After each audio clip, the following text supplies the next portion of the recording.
should be good. All right, y'all. Welcome, everybody. Again, I'm filling in for Scott this week as we kick off what is the 82nd ever Tequila Tuesday, which still blows my mind that Scott has been through this many episodes of Tequila Tuesday. I'm so happy this is now the second week of our live meetups in Go-to-Market United, and this is our second ever Tequila Tuesday hosted on the Go-to-Market United community. We're thrilled to have you all here. The session, of course, is going to be recorded. So if you need to drop early or in case you missed the live stream, this will be on demand at the top of the meetups tab. So make sure that you check out last week's Tequila Tuesday where we ran through some guardrails for you to be able to better navigate the community experience. And we also had the first session of David Bonnie's series that kicked off last Thursday live and sitting on the meetups tab. We are super excited to welcome our guest, Chris Schaum. Chris is a seasoned sales leader. He's a director at Verisk, and he's also a consultant and an advisor. Chris has had a career marked by selling large deals to enterprise clients focused on the C-suite. He's also developed a breadth of experience, which I thought was really interesting across in various industries like SaaS, data, energy, insurance, and finance. So super applicable for a lot of folks within this community already that are selling, marketing, or operating in a number of different functions, even outside of software as a service. I want to quickly highlight some of the work that Chris does for all y'all to check out, and then we're going to jump into the agenda of the session today. Chris, I hope it won't make you blush too hard, but first, Chris produces a free newsletter called Earnings Season, and I'll put the links in the chat right now so y'all can check this out, including Chris's LinkedIn. Earnings Season breaks down financial news and makes it actionable for sales and marketing folks, which I think is freaking awesome and much needed. So that's earningsseason.ai. Chris is also the creator of the $1 Million Dealmaker Toolkit, which some of the concepts we're going to be focused on today. Really valuable course for salespeople looking to present the product as investments to CEOs and to CFOs. You can find more information on that course at $1MillionDealmakerToolkit.com. I posted that as well. And lastly, Chris and his friend Adam Boyd run a 12-week enterprise sales bootcamp a few times a year for CEOs, for investors, for account executives at various levels. And Chris and I had a conversation last week, which I kept laughing and smiling through it because there's just so many, parallels from a career standpoint, but also just how sort of we look at the sales profession, which got me really excited about today's session. And that leads me into what we're focused on today. Scott and I both mentioned it, but this session is to help you understand sales more from a financial standpoint and learn how to put yourself in the mindset of financial decision makers, which of course will in turn help you better communicate with the individuals that are actually signing off on your contracts. And before we dive in and I pass the mic over to the great Chris, 4 topics that we're planning on running through today. The first is defining what an investment is.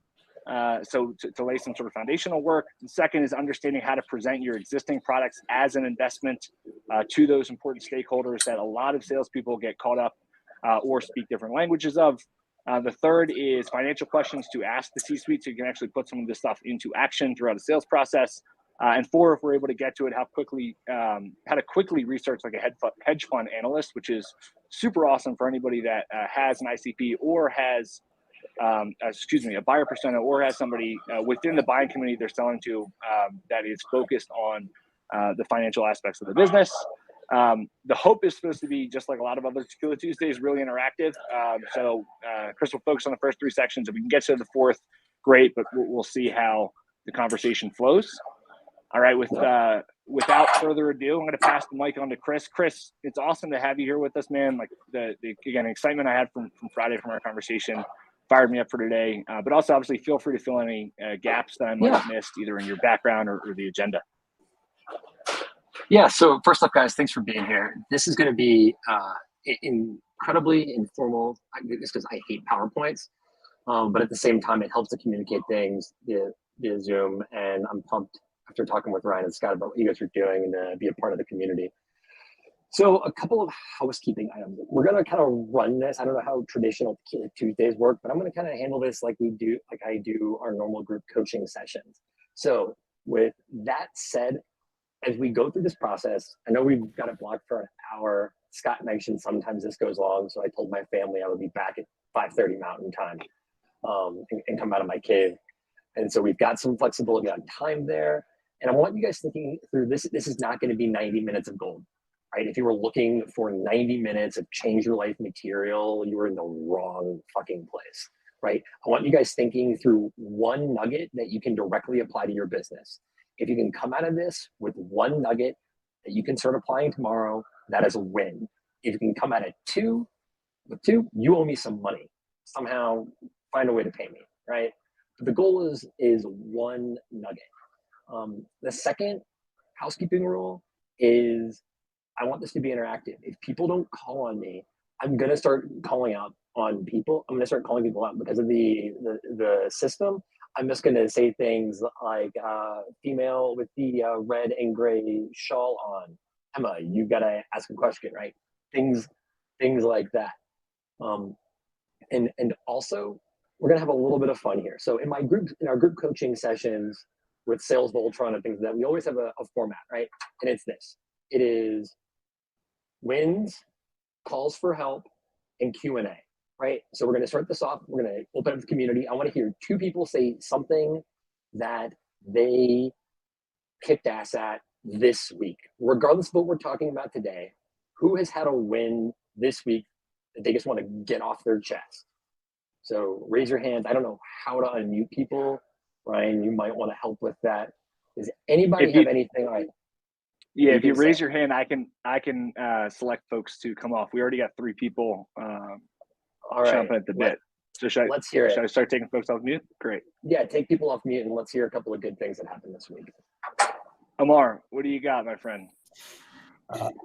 Had a killer final round interview with the VP of Customer Success, Director of Sales, and the VP of BDRs. Mm-hmm. And at the end of the interview, I just asked them, like, are there any sort of concerns or yellow flags, that would prevent you from moving forward with my application? And their feedback was no. Like, they said that they really enjoyed the conversation, and they just gave me like a 5-star review at the end of the call. Damn, that's freaking awesome. 5-star. All right, tough to beat. Elizabeth, take you off mute. Or maybe you have to take yourself off. Oh, there you go. Hi. Yeah, I've been working with Scott a little bit. I just signed an operating contract this morning for a 45-day trial for a potential co-founder opportunity, and I'm pretty excited about. Nice. It's a sweet. Take a look. I'd love to, if anybody wants to reach out, I'd love to get feedback from people in my community. It's called Sales Compete. And it's helping, SDR teams and sales teams that are working remotely stay engaged. So love it. Elizabeth, awesome. Make sure throw it in the either the general channel or the content sharing and feedback channel, just so you can get as many eyes on it as possible. That is I'm looking to schedule as many meetings as I can just to get feedback and see if we can get some traction in the next 45 days. So I will. Awesome. All right. Ryan Libby. More. Oh, I'm over. So can we do one more? Yeah, let's do one more. Then what we're gonna do is, like, 2 people have a deal they're working on right now that they want help with. At the end, we'll save like 10-15 minutes to workshop some deals at the end, because we're all in sales. Might as well. Love it. Ryan Libby. All right. I kicked off a pilot project with a partner that's one of the biggest climate tech companies out in the building space and stuff. We just got it launched and had a conversation with the project manager today. If this goes well, it's going to result in millions of dollars of revenue for my company. Sick. All right. Jeez. That works. All right. And then who in the group is working a deal right now that you want to chat about with Ryan, myself, or anybody else to get some feedback on at the end of the session?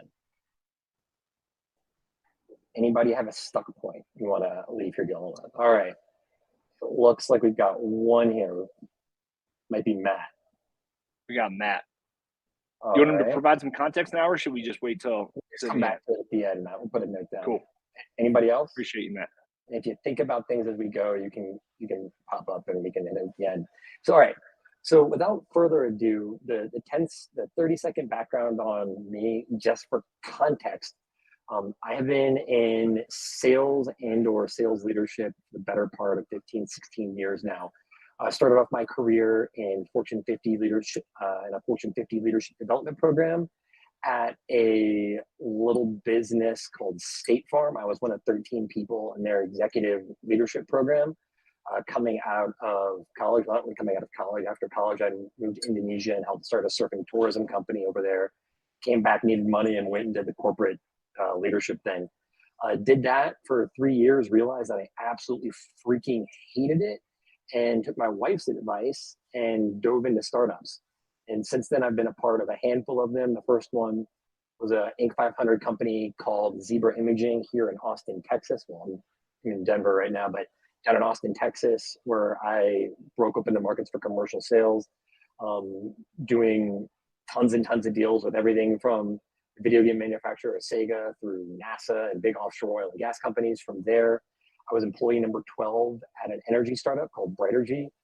We grew from 1 million a year net new revenue to over 50 million a year net new revenue in 3 years. I grew to run business intelligence, marketing, and all go-to-market functions. So I ended up running a over 20-person SDR team across St. Louis, Boston, and Kansas City. While that like SDR thing like were not really a thing. This had been like 11 years ago, 10, 11 years ago. Ended up joining the leadership development team there, built out a gas power gen business for them, shut that down, and then got recruited to go back into data and tech, where I was vice president of sales at a company in Austin called BuildFax, which is a data business. We 3x the revenue of that in 3 years and sold it to a large public. And that is where I sit today as a director at Veris, reporting to the president of the business, and lead a P&L and a bunch of random test projects. And from there, I also do the whole board seat thing and advise companies. You know, the big thing for my career has always been transformational deals that have been the largest in my company's history, and deals that have been transformational for businesses that I've led. That's been everything from, you know, big box retail through large global hedge funds, through government entities. I've worked with everything from, like I said, NASA to Fortune 50 and everything in between. But the fun thing here is when I started my career, I absolutely fucking hated sales. I wanted nothing to do with it. There was a lot of parental angst there. My dad told me that all salespeople were snake oil salespeople, so I dealt with a whole lot of issues there mentally. But I grew to find that if I applied everything I learned from studying for my CFA and doing all the strategy stuff at State Farm and applied it to B2B sales, that all of a sudden I was on the same side of the table as other people. And that's what we're going to talk about today. Everybody here is in sales. Everybody here is a capitalist. So we're going to talk through how to view things in that lens. So I'm going to attempt to share my screen here. If it fails miserably, we'll tackle that together. So, all right, continue with screen share, open systems preferences. Hold on, now I got to go through and do all of these things. I might, unfortunately, it looks like, need to do some weird settings. Ryan, can you see my screen yet or not? Not yet. All See, right. I knew I should have done the troubleshooting. That's on me. All right, no, you're totally fine. All right, I think this is gonna work. Let's just go with share window. I think this will get it done. Okay. All right. So can everybody see, and maybe this could not, I can't have it in the same browser that I'm sharing with. All right. So let's see if I can share multiple things at once here. Hopefully this will work. And I might have to share as we go. All right. So can everybody see this Finance for Sales 101 thing? You good there? Yes. All right, so here's where we're gonna go. Upfront contract. If this is awful, I need you guys to roast me live on LinkedIn and Twitter. Let's just get it out. All feedback is good feedback, and I'll take it. How great would it be if it was the worst thing you guys ever did and that went viral on LinkedIn for just being awful? So I'll take that. If it's It'd be valuable, awesome if you made it bigger. We're just seeing the small, like the slice of. Oh, you can't see it? Okay. Let's see here. Yeah. All right. You should, Lauren, you should be able to double click Try double clicking on the screen and see if There we go. that makes it bigger All right. for you. All right. Okay, there we go. All right, if this is valuable, maybe you do the same. And like I said earlier, look for one nugget. So what we're going to cover, we already did wins and calls for help, overview, investment analysis, finance questions, annual reports and 10Ks, earnings calls, review, and lessons learned. So let's get out of it. So bottom line is this.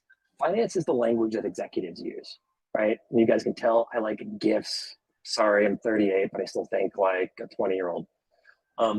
The whole thing is, right, if you've ever traveled internationally, you've gone and you order a cup of coffee or ordered a beer or you ordered lunch and you've done it in English versus the local language, you'll understand the difference, right? How many of you guys have been to Mexico and ordered a cerveza or a café con leche versus, oh yeah, can I have a Bud Light, or what do you have on draft, or can I get a tequila? It's an entirely different environment, especially if you're ordering public transit. Finance is the language that executives use. So the whole goal here is to be able to quickly understand and communicate the investment issues. This is gate kept alive. This is not complicated. If you can understand how to auto set up your 401k, you can have these conversations with CFOs. It's really not hard. And a couple of basic equations is all you need. So what is an investment? At the end of the day, an investment is the allocation of resources with the expectation of a return in the future and the potential for loss. If there is not both the expectation for return in the future and the expectation of loss, it is a scam, right? Bernie Madoff, Theranos, whatever you write. If someone is telling you there is no risk, they are lying, right? Outside of a government insured, savings account with a cap of $250,000 a year through the FDIC, anything else is an investment, right? Allocation of resources. So think about your education, think about your investment in GTM United, think about your 401k, crypto, exercising, eating healthy, right? You could eat healthy for your entire life and drop dead of a heart attack at 45, and you just might as well have eaten Big Macs that you love, right? There is a risk involved there, right? Real estate, software, things like that. So for context, Ryan, can you give me an overview of what are some things and products that people are selling inside of the group? I imagine it's not just SaaS tools, or maybe it is. Right now, the bulk is SaaS. Anyone have anything particular they want to call out they're selling outside of the SaaS realm? I got this Connor? one. Yeah, selling hardware, electronics, contract manufacturing. Awesome. Incredibly narrow light width lasers and test equipment for lasers. Okay, got it. I actually know way too much about lasers from working in 3D holographic imaging systems for years, and selling those to three-letter agencies. So yeah, I'm right there with you. Lasers are nuts. All right, so with that, let's talk about it. So if you're in B2B, you sell investments, right? So resource allocation. Resource is not just money. It is money, it is time, it is personnel and switching cost from the status quo, and it is other opportunities, right? Those are resources. There is an expected return on investment. That is going to be an increased earnings or increased savings, decreased risk, tax code, and also, let's be honest, clout. We're all egotistical people, and there's plenty of other things that count as return on investment for people. If you can help people hit their corporate KPIs, it might have nothing to do with anything, but sometimes, I've done 7-figure deals based solely on the fact that the person that was buying it had to do something unique and something that was a one-off, and it needed to have a competitive piece to it. There was not return attached to it, but it was his personal KPIs for his team, so he was happy to spend 7 figures with me, right? So clout and KPIs matter, and there's also risk. There is potential for loss. If you do not acknowledge that with executive teams, they will call you out, right? So that is it. So what is an investment? Let's talk about a couple of really quick definitions. IRR. If you do not learn anything else from today, I want you to remember internal rate of return, and I want you to remember hurdle rate. Write both of those things down.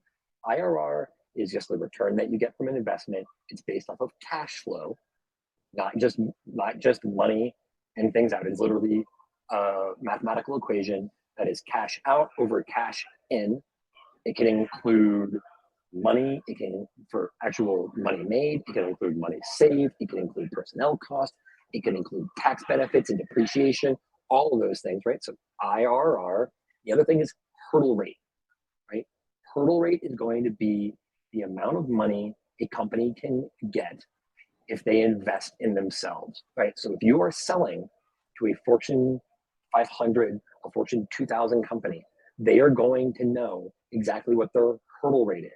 They're going to say, well, sure, I could give you $5 million, or I could go buy back my own stock, or I could put $5 million into our lowest common denominator products, and that is going to get us in this market, 16 to 20 to 22% or 12%, whatever it is, risk-free return, right? So you are always going to be measured against a hurdle rate, right? If you do not exceed the hurdle rate and someone is not dying, you will most likely never get a deal, right? And then net present value. Net present value is how you compare two different deals. It takes a project and it discounts it based off of its cash flows, right? Because companies care about cash flow. And so you want to have if two projects are being compared against each other, you want to go with the one that has the highest net present value. CFOs, finance teams will be reviewing your projects based off of this, right? All things considered, and this is not guaranteed, you want a higher IRR versus another IRR. IRR is going to be more important than net present value. Once again, not promised. Got to factor in pain of transfer, pain of not doing things. And then, like I said earlier, clout matters. I have also done very large deals because a CEO wanted to be able to talk at his investor conference about things they were doing, right? That's it. Sometimes you just need to know that. So don't always think the deal is about your deal. It can be worth about a whole lot of other things. So let's run through a 401k example really quickly, right? So everybody understands this. If you don't have a 401k or you don't have a Roth, you should get one. That's my old school State Farm gene saying, go take care of yourself first. For all the young guys out there, if you want to have a lot of fun, this might be your one nugget. Look up a time value of money calculator and see what happens if you have, call it $200,000 in an account by the time you're 35, and then you don't put anything else in it, and you get 12% returns until you retire. Guess what? Depending on how it's set up, if it's after tax or not, that ends up being between 3.4 and like $4 million, and you never have to invest again, and you can just go risk on in startups the rest of your career, and you know that your retirement's paid for. So I digress rather. So 3 basic parts: resource allocation. I'm putting money in it. I'm going to be putting my time in it. It takes me 5 minutes to set it up. The personnel involved in that decision, yourself, maybe your spouse. Other opportunities, where else could you be putting that money, right? You could be putting it in your own startup. You could be creating a course to sell. You could be investing in a wardrobe that's going to help you perform well at interviews, whatever. There's other resources that you can be putting to work. Return on investment, increased earnings and increased savings over the time through the investments, decreased risk, not having resources when you retire, and then tax code benefits, right? Roth versus traditional. The risk, there is potential to lose money, right? Does anybody have any questions about this very basic example? This is a safe place. I didn't understand what a 401k is before I got all my securities trading licenses. This is a fine place to ask a question. If you don't understand resource allocation, return, and risk, it will help to get that now, right? All right, 3, 2. All right, so let's move on and talk about investment analysis in the lens of software. So taking that same model, we're going to walk through a very basic software investment analysis. So with 3 parts in it, right? Money. This is a $200,000 investment with switching cost of $15,000, right? I hope to God that everyone in here is open and honest about switching costs in your deals. If you sell into enterprise and you do not acknowledge switching costs, it is a big problem, right? The big thing is switching costs are real. Ask people what they are. Factor them into your deals. It helps you get a lot of credibility with the people that you sell to, right? It is going to cost you $15,000 to leave. You're going to have to leave a deal. You have to leave your existing contract early. It could cost you $50,000, $100,000, whatever that is. Talk about it. That is one of the biggest things that I've seen crater big deals in guys that I've managed or led, or in teams that I've been on the advisory board at. They don't talk about switching costs. So they do this great big thing. They see an ROI on paper, then they go behind closed doors and they say, oh, dude, our switching cost is going to be 6 figures or 7 figures. And they call up the rep and they say, we're not going to do the deal. And then I get on the phone and I talk with the people while they're walking me through the deal, and they said switching costs, right? And so be open and honest about that, right? The personnel involved in a software investment, accountants, lawyers, sales ops, sales VPs, engineering teams, whatever, right? Other opportunities, where else could that money go, right? Return on investment, increased earnings, increased savings, right? If we're talking about a sales efficiency tool, which we all use, like a Gong or an Outreach or anything like that, or Salesforce, right? Time spent on deals, close rate, effectiveness, average contract value could go up, average cycle length could go down, close rate could increase, cost per lead could go down, right? Decreased risk, we're decreasing the risk of low rep performance, lost deals, wasted budget, right? And then it's always good to know what's it worth to do nothing but just like tighten down the bolts and operate. You need to know what you're competing against, right? And then risks, potential for losses. With software, what's the biggest, risk in a software deal? That it's not going to work, lack of adoption, or distraction after the fact, right? That is what causes churn, and that is what kills deals and ROI. Historically speaking, people really didn't give a crap, right? Nowadays, it's a big thing. So I'm going to go around the table now, and I need to know who has a question. And if you don't, I am going to start asking you questions. So who has a question about the basic format that we're going through right now? Can I start? Something? Yeah. I know you touched on this, but in terms of getting out ahead of risks, it seems like akin to getting out ahead of objections in the sales conversation. Like, is a lot of it rooted in one, knowing what you're talking about and being transparent about it within the conversation, especially in the C-suite. But is it really about building trust with the stakeholders? Yeah, kill your own deal, right? It is better to red team your deal and kill it yourself and then rebuild it with everybody at the table than it is to let it get killed behind closed doors, right? Actively ask people, why is this not going to work? When I walk away, who on the team is going to raise their hand and say, I wasted $1.5 million on something like this 18 months ago at my old company, right? Figure out all the reasons for why your deal is going to die, right? And be completely open and honest with it, right? And here's the fun thing. If you're really good at it and your company is creative, you can make money off of that risk, right? We have adoption concerns. Really tell me more about that, right? We have distraction concerns. Really tell me more about that. Well, you know what? We have a program. It's only $100,000 a year, and we're going to fully integrate you. You're going to get, Acme Brick at gtmunited.com, direct sales support. You're going to get all these different things, and it's only $100,000, right? You can discount the heck out of that later. It doesn't really cost you anything, but there are ways that you can monetize that risk too. That's great. Jacqueline, Chase, either one of y'all can hop off and ask your question. My question was really around switching costs, because when I brought this up before, they have no clue. Have you come up with a way just to dig in a little bit more to help them perhaps understand what they might look like? Yeah, sure. So tell me about the solution that you sell. So I sell a CDP, a customer data platform, a SaaS solution. And it's a lot of time, and it's also data. So we're competing typically against a ZoomInfo, Dun & Bradstreet, or like a demand base. That's where we're competing most. So we're going to be really honest with them. You're going to say, look, based off your ZoomInfo license and your demand base license, you're going to have to rip all of that existing data out of your system, right? Then you're going to retrain your reps to use our system. Guess what? That's going to cost you $5,000. It's going to take a delete button to do that. You're going to check your things. It's going to take one of your engineers an hour and a half, right? Okay. And then we have to retrain your team. What's an engineer's time worth? Engineer's time is worth about $2,000 an hour, whatever it is, right? Gotcha. And then if you're trying to get them to join your organization, Jacqueline, before the end of a contract with ZoomInfo, like they're sitting there on a $150,000 a year contract, they've got 4 months left, right? You're going to eat $50,000. Yeah. So I can hit my number and I can help you hit yours, right? That's just what it is.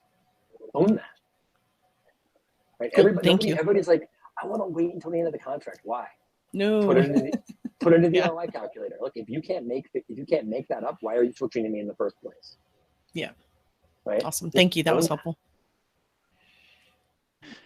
Yeah, Chris, I have a question about the switching cost as well. Yeah. So the solution that I sell is call tracking, form tracking tool, basically where we're going after marketing agencies that are distributing this to all their clients below them, and they don't want to incur any more cost. How would you best suggest me to bring in this switching cost to an agency that doesn't want to leave call rail or call tracking metrics? Yeah. Well, how much better are you than what they already have?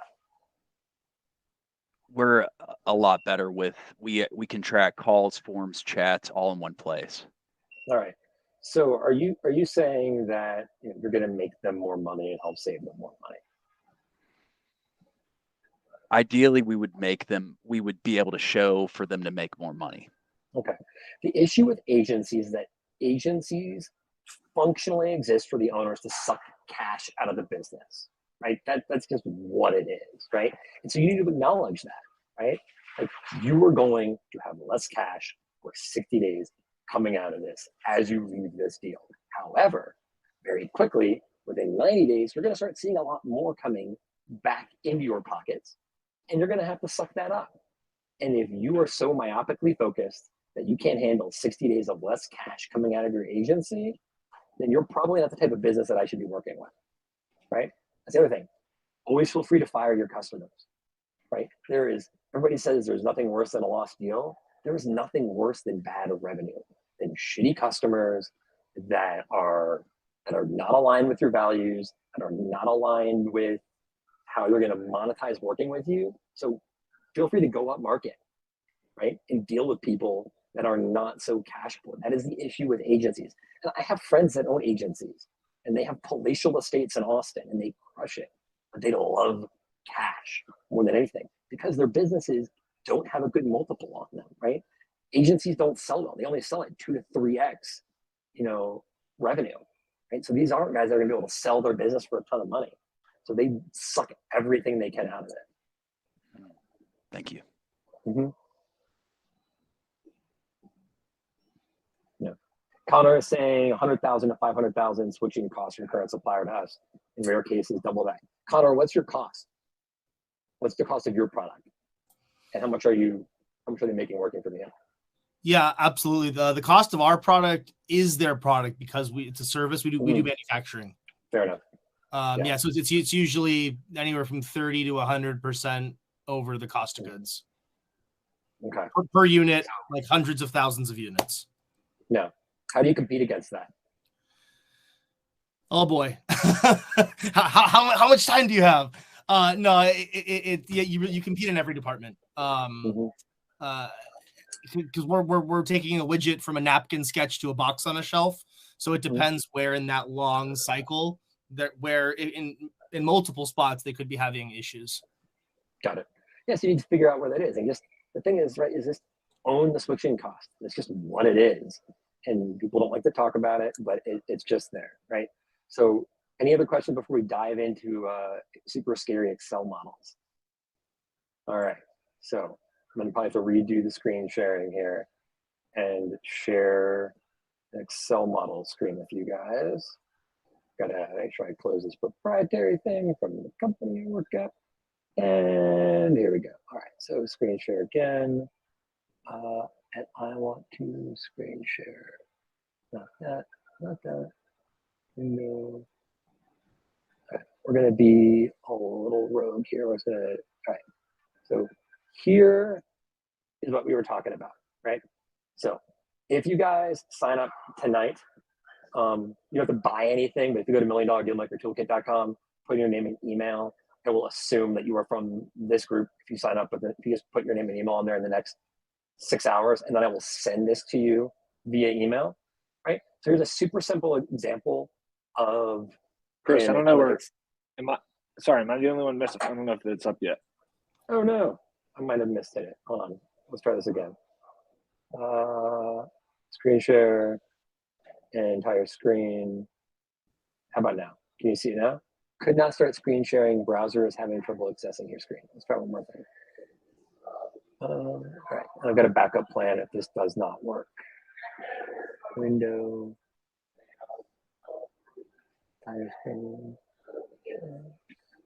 Right, give me I'm 2 glad you're seconds. now the guinea pig for screen sharing on the second live week of meetups. Okay, all good. Hold on give me 1 second, and I will pull this Google Sheet into this Excel doc into Google Sheets, and we'll share it that way. So give me a second.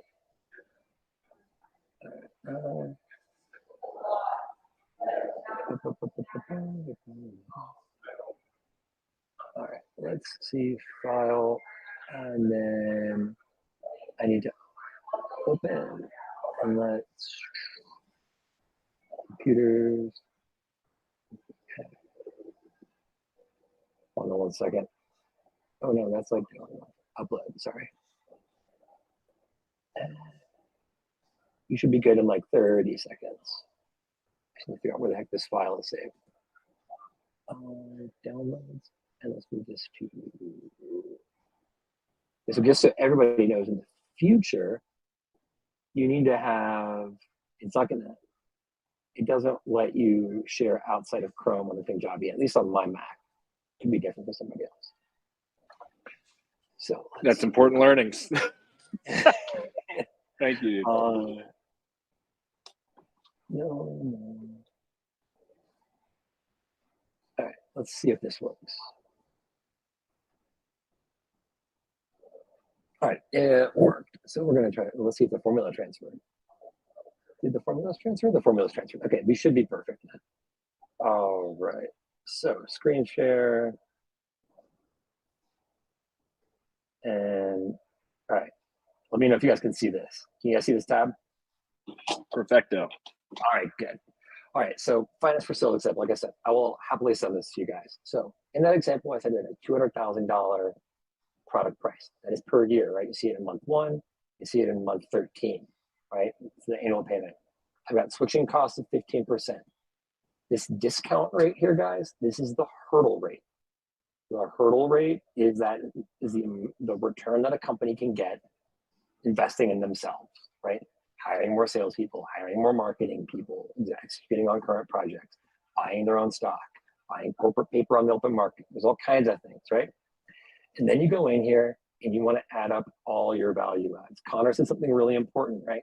He makes up everything in all different areas, right? It's never just one thing. So you guys need to understand your products and understand exactly how you're adding value. So if we're pretending this is a sales efficiency tool, you might be able to talk through with a VP of sales and say that you're going to this value add 1 could be, it's a large sales org. Let's just say this is from increased close rate, right? And this part right here, this is from decreasing the sales cycle. And then this is increasing net revenue retention. And then this is, call it sales ops efficiency, right? The important thing here is these are to be honest numbers that you can back with your own product and that you get your customer to agree with, right? One of the most important lessons I learned when I was selling life insurance of all things at State Farm was that my close rate was like 10x on a life insurance sales if I literally handed the piece of paper to the family and had them write down what their living expenses were, how much college was going to cost, what was left on their mortgage, and I literally had them write everything down with pen and paper, right? If it's their numbers, it's their math, it's their problem, right? If it's your numbers, it's your math, and then they're going to be on the defensive, right? So do this with your customer. You're going to probably have to do this with users before this gets to an executive team, but I can promise you, and I confirm this time and time again, finance teams are going to do this same thing, right? So do it yourself and own it before you get it to them, right? And show your math, right? So work with the VP of sales. Yes, we believe with this product, we're gonna be able to make $25,000 more a month. We're gonna be able, by increasing close rates, we're moving our close ratio from 20% to 22.5%. That extra 10% increase in close ratio, we're doing $250,000 a month in sales. That extra 10% going from 20 20 to 22.5, a little bit over 10%. That's 25 grand a month, right? We're going to be also saving money by decreasing our sales cycle. We're going from a 9-month sales cycle to a 3-month sales cycle. We worked with sales ops. We identified that to be $10,000 a month, right? Increased net revenue retention, right? That's decreasing churn. Decreasing churn with the tool is going to be 5 grand, right? Whatever it is, right? You put it all in here, right? And get creative. You guys can always go in and just do insert row above or below and go nuts with it, right? And you add it all up. And so all this is doing is this is saying, here's our total monthly cost. Well, first month is you've got $215,000 because you have the money that my company is taking. And then you have implementation and switching costs, which is money that my company is not taking, right?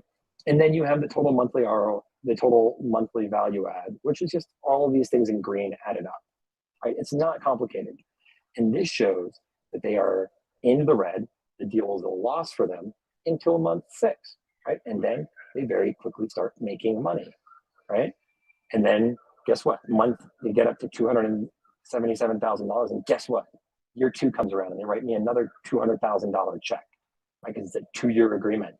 And that 277 takes a big hit and drops down, but guess what? They're still making $41,000 a month, right? You can also come in here and add escalators in, right? So you can say it's going to be 25,000 the first month, 26,000 the second, 27,000 the third. You might also have some savings that fall off over time, right? Be honest with it. And the whole point here is that I can show really clearly that over the course of 24 months, I make, and I can't see it, good job, $569,000 in profit after I invest $415,000. Now, the IRR on that, the internal rate of return, is 20%, right? The discount rate or hurdle rate is 12%, right?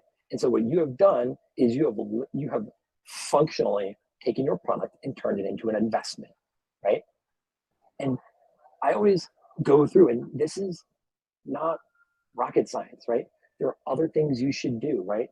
Like if you're actually, there are tax implications and things like that I go into in one-on-one coaching and in the course and stuff like that. It's the only time I'm going to plug it. But so you should know that someone's going to come in here and they're going to say, well, what about my depreciation schedule? What about the fact that, because you're now saving me $100,000, I can't write off that $100,000 as operational expense? That's correct. Your effective tax rate is what, 20%? So you should add back in $20,000 from the fact that you're not getting able to write off that $100,000, right?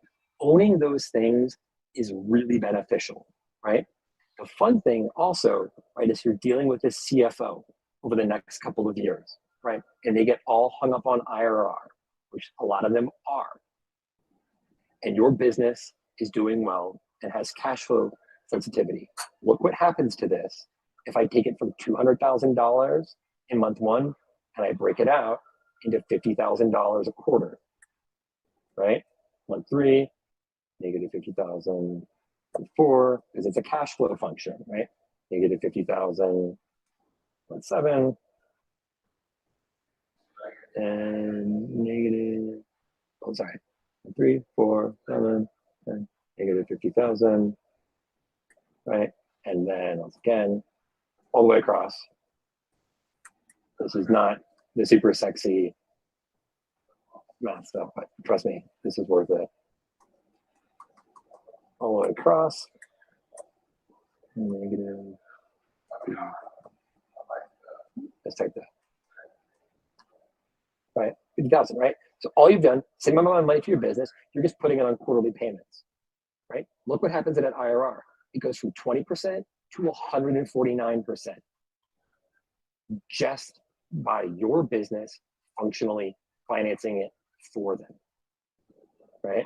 So do not, well, it can suck for your commission plan, it can suck for your payment schedule. If the business that you work at is financially healthy and you have a CFO and a CEO that cares a lot about internal rate of return, because IRR is a cash flow function, moving to quarterlies super jacks up their return, right? Which can really help you. So let's pause for a second and let's take some questions. Chris, I'm gonna start again, if you don't mind.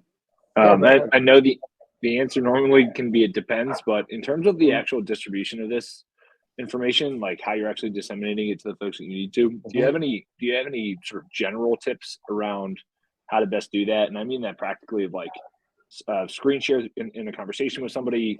Is this touch and go to leave as a leave behind, a Loom walkthrough? Like, I'm just trying to think of different ways, especially if the folks that aren't in the room, all of the folks that aren't necessarily in the room that you need to have this conversation with aren't there. Like, how do you sort of think about that in terms of facilitation?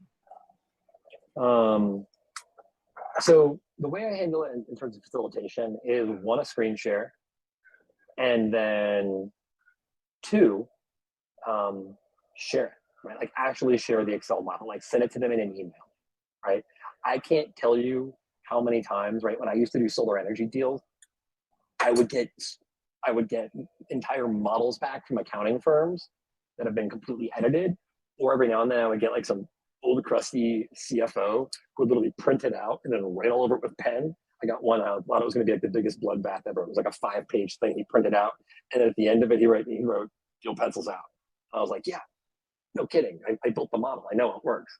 And I know your tax implications, but it only works because I know their information. So I literally, like, as you go through the return on investment and the IRR functions with your users, make sure that the numbers that you're putting in are their numbers. Like, here's the fun thing, right? If they come in and they say, oh, we're going to be able to save 25,000, right? Make a version that's their numbers. And then in another tab, literally come in and do another tab and downplay it, right? What if we don't come in at 25,000? What if we only come in at 15,000? Well, guess what? You'll figure out pretty quickly how to make that math work too. So don't go in with like the high numbers, go in with the worst case, right? And then save it as an Excel, track changes, and send it to them. This works so much better than some fancy corporate return on investment vehicle that the CFO is going to say, yeah, but what's the math behind it? Because any CFO can pop this up and say, yeah, this is it, or no, he's totally lying to you, and here's why. So just set it up. It's stupid simple. What other questions do you guys have?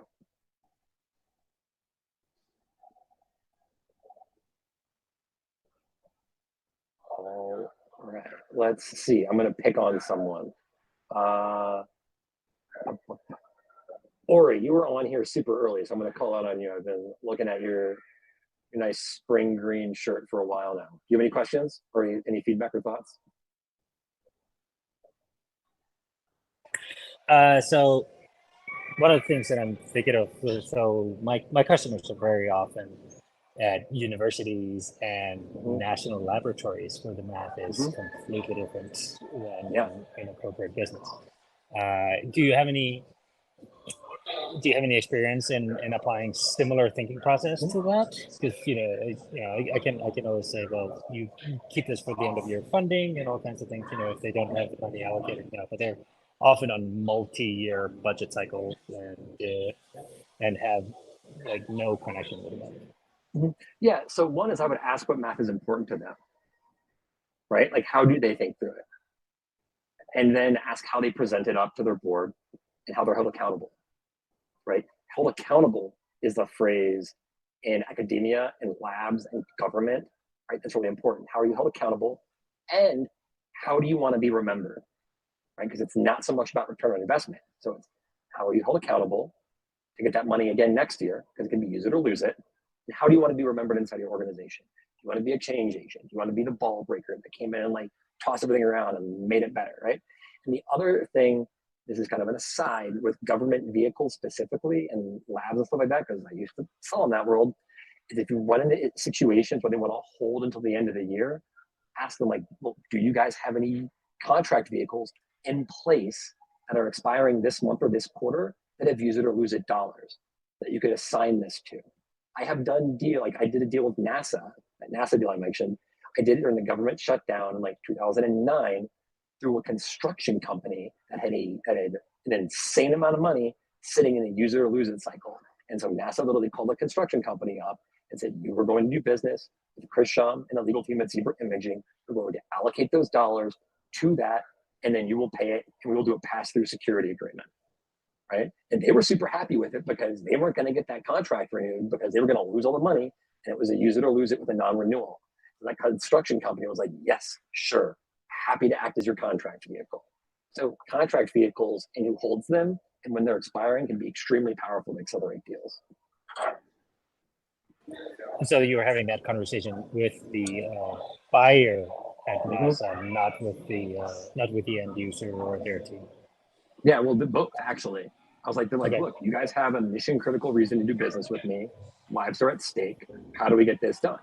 And my boss at the time was former intelligence and 3-letter agency, and he was like, ask about contract vehicles. It's like, contract vehicles? He's like, just say it. Contract vehicle, use it or lose it.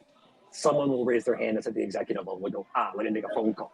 They literally called the accounting department and said, who has and they literally just ran a spreadsheet in accounts payable and said, who has money left? Where can we get it?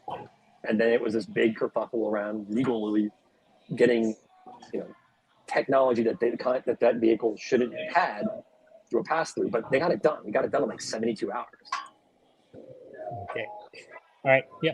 I'll use that. There's my nugget. Yeah. Awesome. Anybody else got anything else? All right. I'm going to pick on one other person. It's going to be someone who's not on camera. And maybe, all right, Nathaniel Dean, do you have any questions? He's busy ragging me on LinkedIn right now, wasting my time at GTM United. Hey, I actually just joined. I was on a different call, so I don't have full context yet. I won't ask a question without it being pointed. That's totally fine. All right, then I'm going to pick somebody else. David Fisher, do you have any thoughts, feedbacks, or questions?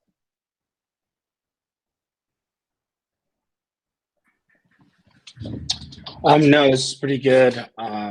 Use something similar as far as a mutual plan goes. Right now, I'm kind of in so I just joined a seed round, Series A, where we do something twofold. We offer on-demand, like let's call them preview environments or feature environments. Think of like a ephemeral environment. There's cost there as far as like some costs with idled, staging and dev environments, as well as on the flip side, we do a CD play, but we host the applications within our own cloud and infrastructure. So there is a managed service aspect to it. Essentially, we're not trying to replace your DevOps people, but there is a cost when it comes to, let's see, like people as well in application support. So we have to be fairly with the total line, if you will, as far as like not trying to replace people. But we do mimic it as far as idled costs when it comes to cloud compute and things of that nature.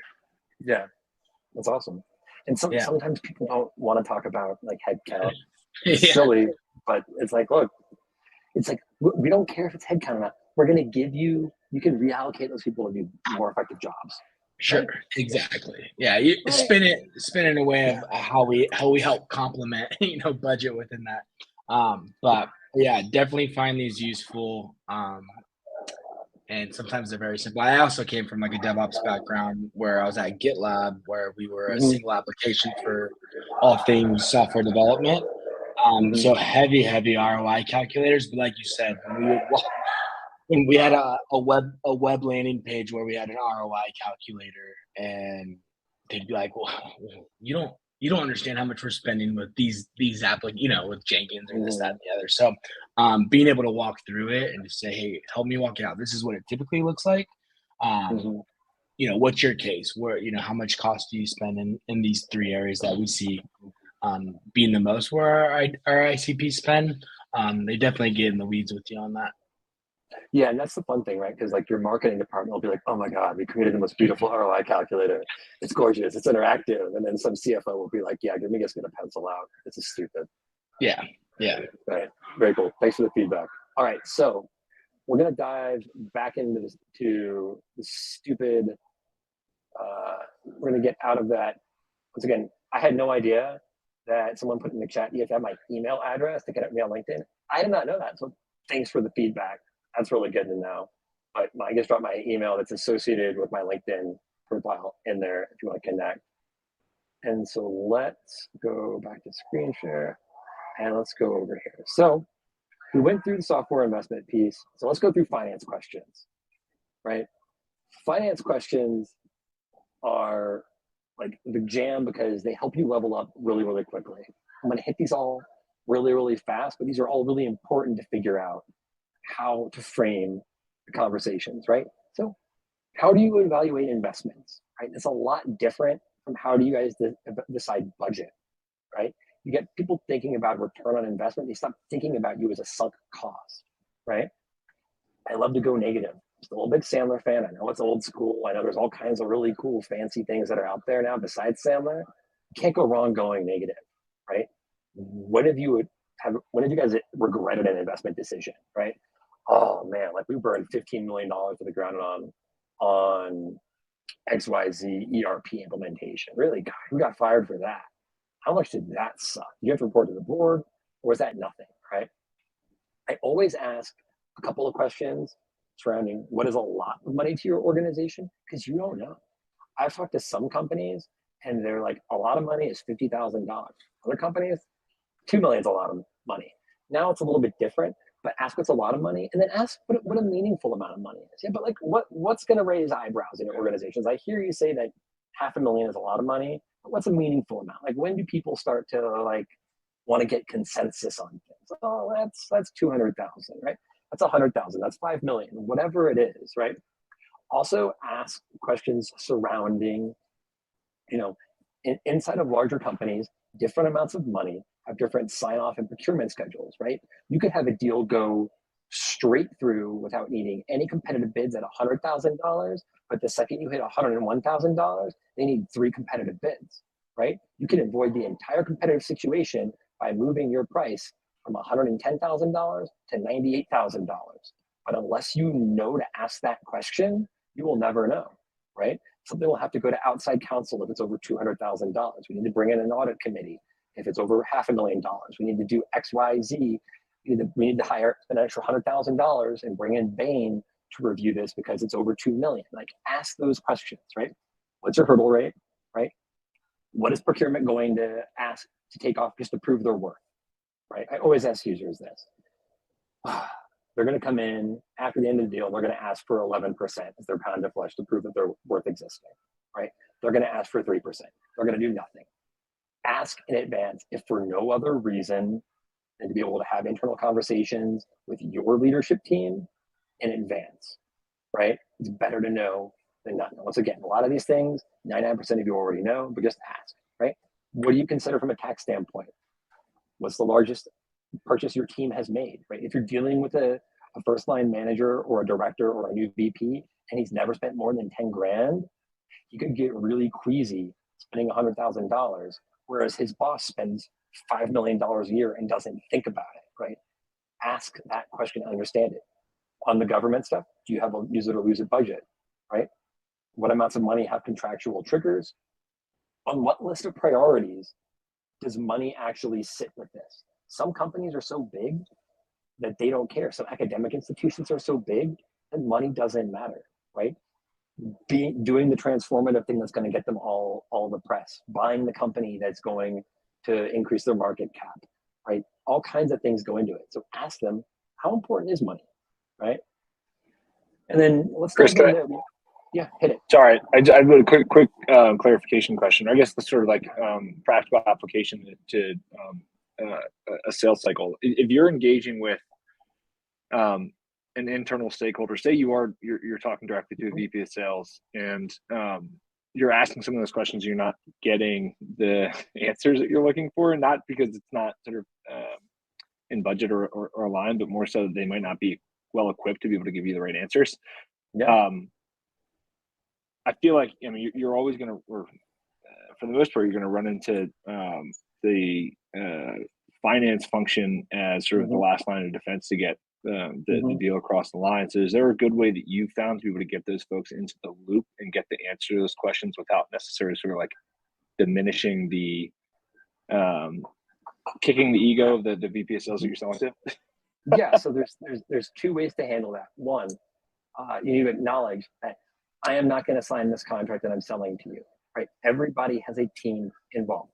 I am going to take whatever deal we put together and I'm going to bring it to our approval committee. That is going to include our head of engineering. That is going to include our head of customer ops. That is going to include an executive sponsor.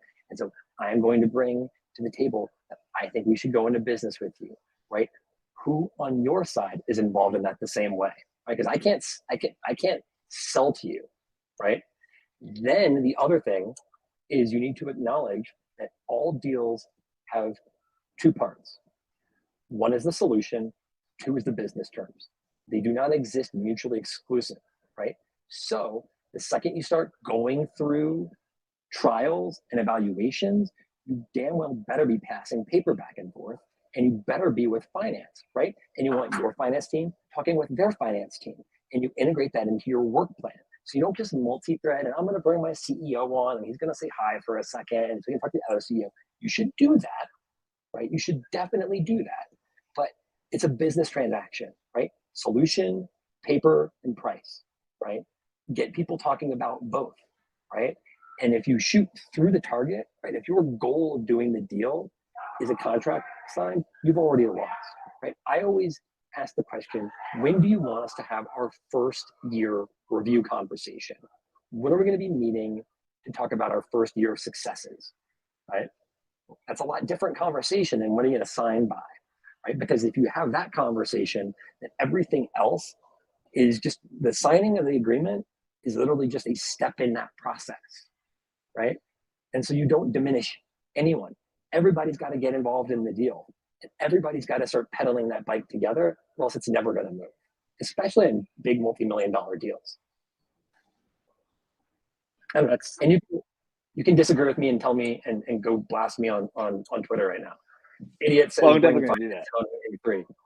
Yeah. No, I think that's brilliant, honestly. So the we're in it together approach. Like the crazy thing about where I think sales is headed, and like the most effective way to do this is that you are showing that you know what the fuck you're talking about. Number one, in context of like what they know and the business they operate, and two, you're being transparent. Like those two things, it's such a novel concept, but to be able to go into a conversation and explain what you're going to be doing from your side and how that's going to be mirrored on their side to sort of bring down those defenses, it doesn't feel like you're throwing darts. Yeah, I think it's great. I'm not going to roast you on LinkedIn or Twitter. The other thing to do, right, is put an in-kind executive sponsor in your deals, right? If you're selling HR software, right, why are you not bringing your head of HR into big deals, right? They speak the same language. If you are selling an engineering solution to dev teams, why are you not bringing your head of dev in to deals, right? Our head of dev is a similar user, right? If they do not approve that we can add enough value to you to have you as a customer, so that you are out and about at conferences and on vacation at the country club talking about us, right? They are not going to approve us working together, right? So our like-kind person has to agree that we can add value. If we can't, they will quash this, right? I bring in our head of engineering or head of data engineering on deals all the time to actively talk about how our product is going to suck for what people are doing on deals. But guess what? Then he gets to help them rebuild the solution into what works. So kill your deals, right? And have your own team kill them, right? Throw the sales guy under the bus. Who cares? You want to win. Your goal is to quarterback deals, not to close deals yourself, right? Right. Any other questions? Before we dive into research really, really fast. I know I'm covering an insane amount of stuff in a very condensed format. And we're already at 5:06. And I want to try to honor you all the time. But the fact that we still have 16 people here at 28 must be doing something right. So, all right. So I'm going to pop over here. I'm going to stop sharing so I can reshare. So let's talk real fast about how to research and actually know your stuff, right? So investor presentations. So whether or not you sell to large public companies or whether or not you sell to mid-market companies, there are going to be large companies in the space that you sell. One of the most valuable tools is pick a company, right? I'm going to use a company that I'm very familiar with because they're a former client of mine and I know the leadership team called Saya Trucking, just less than truckload trucking, right? It's a very simple business. They move things that are less than an entire truck across the country, less than 1,000 miles. That's it, right? Anybody can get their head around that, right? If you go to Saya's investor relations site, they will have investor presentations. I'm going to show you one real quick that talks about the industry, the company, the customers, and overviews. It is like a 10-page deck that teaches you everything you need to know about the business, right? So let's see, can you guys see the investor relations page or can you only see the deck? What are you guys seeing? Ryan, can you investor presentations. All right. So you're not seeing it, right? So I got to share this tab instead. There you go. There you go. Here's an idea of an investor relations page, right? You want to go right here to where it says investor presentation, right? These are done normally once a year. And so here's the thing that realize product pages are for customers, right? Are for the customers of the business. Investor relation page is how the business and the executive team talks to their customers, which is investors, right? It's going to be institutions, it's going to be shareholders, it's going to be hedge funds. So you can learn more about a business, not by going to their product, but by going to their investor page, right? So if I go over here, give me a quick second, I'll pull it up for you guys. And I go to investor presentation, share this tab instead. Here is the fourth quarter investor presentation for Saya, right? Legal stuff. And here's how they view themselves, right? We are a top 10 LTL carrier. Here's all of our competition, right? Here's the big metrics for our business. We have 187 locations. We do 28,000 shipments a day. We own 25,000 trucks and trailers. We have 1,200 employees. Here's our revenue. And here's what's important to us, growth. Here's how we talk about ourselves. We have 45 state coverage. Or our average shipment, right? They talk in pounds in their business. It's 1,443 pounds. We're doing around 892 miles of stuff, right? Here's our customers, right? They will literally tell you who their customers are, right? If you can't get into a deal and you're lucky enough to work at a company that has lots of customers. So let's say you sell to Walmart, right? And you want to go sell to Saya. Call Walmart's shipping department. Ask them how they like working with Saya, right? Call ExxonMobil. Hey, we work with you on the software side, but just curious, right? I'm really interested in Saya as a business. How do you like working with them? Home Depot, Lowe's, Starbucks, right? Do your own research, right? And then tell them, oh, by the way, yeah, we work with the same company, the same customers, right? Why not? This is all free. This is all free, right? People, things. Here's our goals, right? You care about doing the right things. These are all things that you can mention in your outbound communication and in your meetings, right? Like if you are dealing with customer service data, if you're dealing with, all these different things, right? They have 60 plus onboarding monitoring process, right? If you have an onboarding tool, we can help you get down to 45 days. I know you got a 60-day goal. We can help you beat that, right? Safety is important to them, and here's their things, right? Here's something really fun. Businesses will talk about how they are spending money to make their business better. You are a salesperson looking for money. Now, Grant Cardone is a douche. If you like, that's my personal opinion. And I will just say that it's being recorded. I hope he sees this someday. But he says one thing that I love, which is who has my money, right? Saya is spending $400 million this year to move their business forward, right? So if you're going and asking them for $1 million, that's nothing out of the 400 they're spending. They are going to spend last year, they spent, it looks like, about $50 million in technology, right? You asking for $200,000 is nothing. They have your money, right? So note it. And other things that are important to them. And then high-end fiscal results, right? Revenue, operating income, expense, earnings per, all this stuff, right? And then here's why you would want to buy their stock, right? Right? Align with this, and you will get into the C-suite so much faster than you have aligned with the customer's product, right? In line with the investment thesis. Now, I'm gonna move super duper fast. Go back over here, share this tab instead. 10Ks, 10Qs, and other docs, right? It is not complicated, right? These docs serve two purposes. purposes. One, financial disclosure. Second is sales. Sales in the aspect of people buying their stock, right?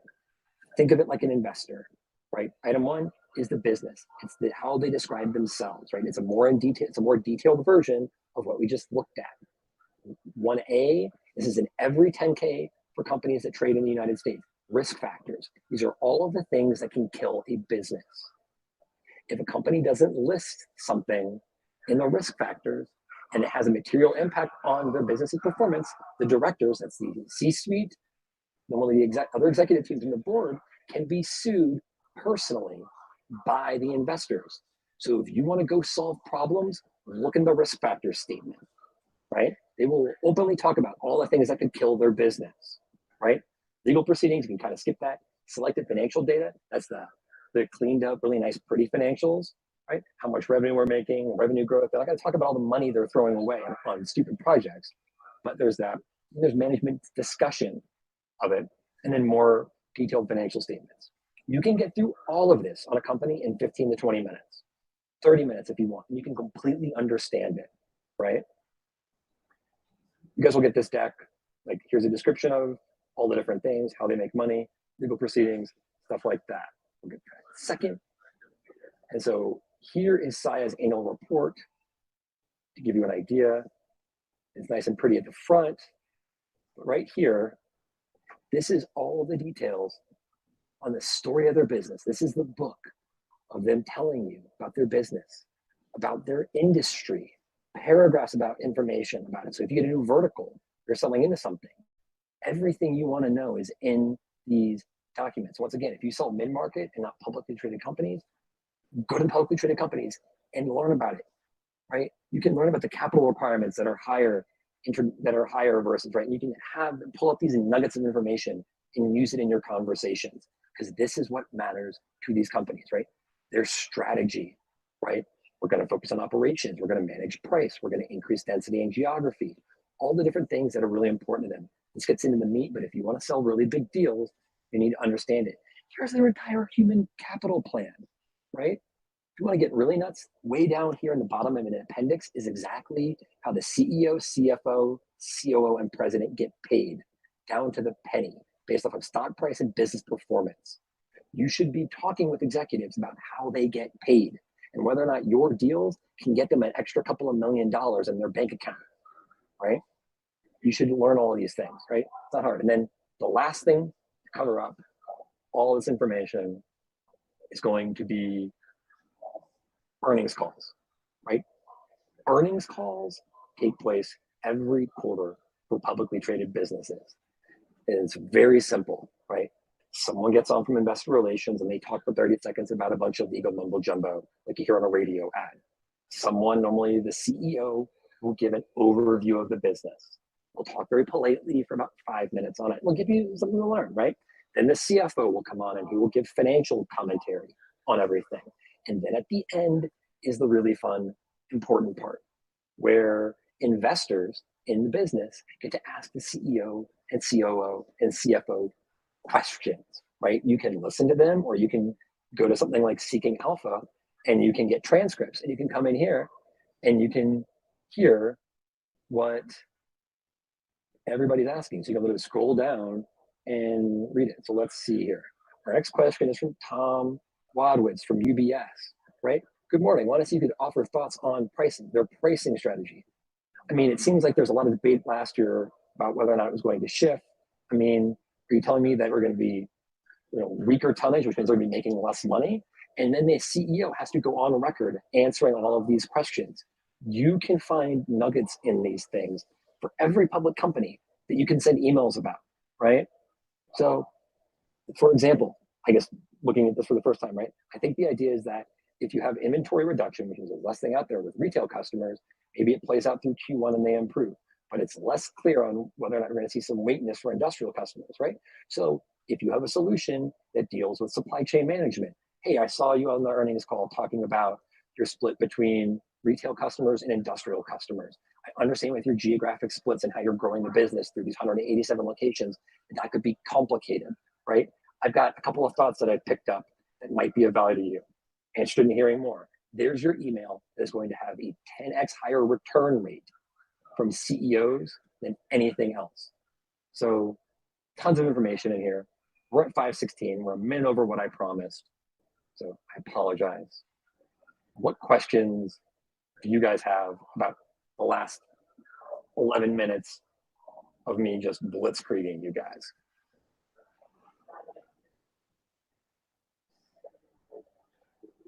And keep in mind, I've used this to close millions of dollars of deals myself, right? Like I personally, on countless occasions, have cold emailed CEOs at companies that I can't say due to NDA. I talked to Ryan about it offline. He knows who these companies are. And I've directly emailed CEOs about stuff I've read in these documents, and I've done massive transformational deals. So I practice what I preach. I sent like 15 emails in the hour before this call started, right? So I'm in the trenches too. I would guess, Chris, that those emails weren't 15 pages long because no CEO is going to read that, but you had important information that's relevant to what they're experiencing right now. Bullet points with emojis. There you go. I love it. I think Jacqueline has a question. Yeah, what do you got, Jacqueline? Yeah, it was a little bit more of a comment. I mean, I learned this general concept, but what I love today is you went in so much deeper than my past history. So this was so helpful. But I learned it years ago, and I actually used it when I found out I was trying to sell to a chip manufacturer, and the executives were compensated on, you know, whether or not they addressed the problem of obsolete inventory. And I was actually able to kind of tie my solution to helping them, you know, move product faster and thus get rid of obsolete inventory. Mm-hmm. And it just got us all the right conversations with the C-suite, you know, with the CFO in particular, and then the person who was, you know, able to tie his project back to something that mattered to the whole executive team. It was really freaking cool. Yeah. So it works, guys. You don't have to be a Harvard MBA to have the conversation. No. You just have to know what's important to them. Yep. No, this was so succinct and so helpful. Plus, this was given in a digital age. Literally, I learned this stuff before this kind of technology existed. So I'm giving away my age a little. I'm a lot older than all of you guys. Oh, I used to get Berkshire Hathaway annual reports mailed to the house every year, like quarter by quarter. Yeah, this stuff was not available online. It's so much nicer now. Yeah. Thank you so much. Handwritten by Warren. Yeah, so bad. By Warren.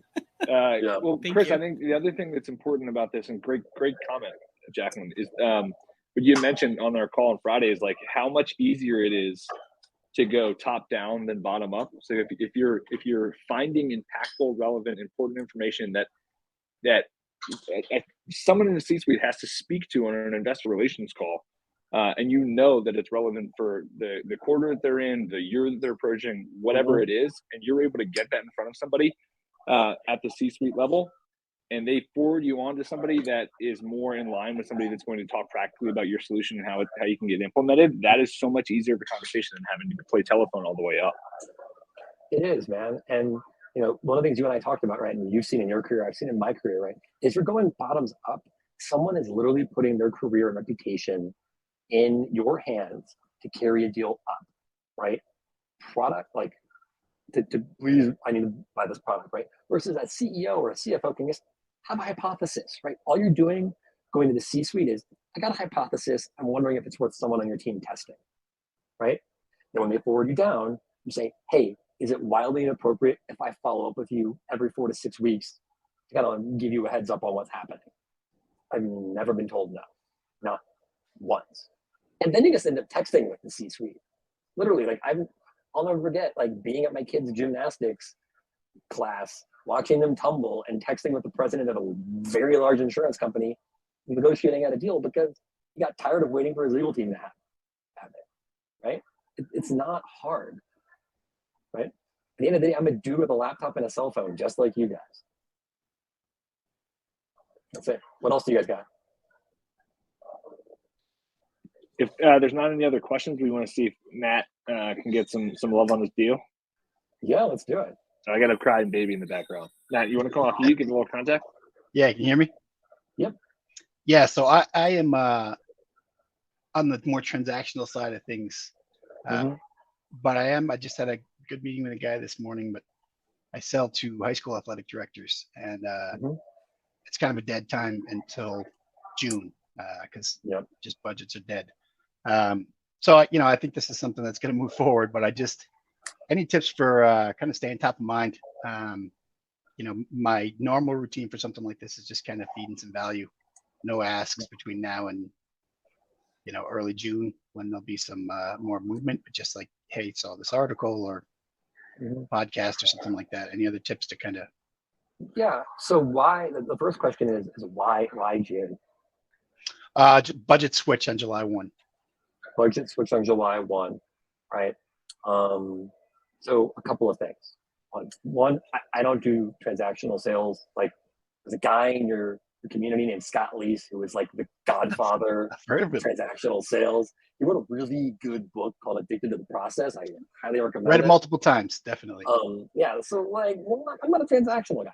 But right, that's why I caveated that at the end. I am a malicious figuring out the pieces on the chessboard that I'm playing with guy, right? Which is something that you are dealing with right now.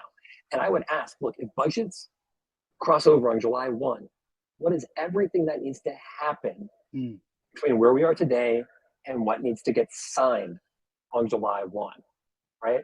Because if you wait until July 1 to start checking off those boxes, you are then behind the 8 ball. And I'll tell you what, if another rep is working a deal anywhere inside of that organization and he's going through that process, he's going to take all of your attention, right? And so ask all of those questions, and then never get off a phone call without having another meeting set up. I don't care if it's for freaking June 12th and it's a 6-minute check-in, right? Have another meeting on there, right? And then feed value when appropriate, and then just map out all the things, right? Like, what's going to kill our deal and what's everything that needs to happen between now and then. Because if you sit around until June 15th and shoot the dude an email, and then you've got to go through procurement, but guess what? Johnny and Debbie in procurement are on vacation down at South Padre in Texas for the next 2 weeks. Your host telling your boss, I got to go to procurement. I had it forecasted for July 10th, but guess what? Everybody's gone. Like, what processes do we need to check off now to be ready later? Is the super important thing. Appreciate that. Yeah, we've got it on the calendar for June. It's unfortunately a lot of times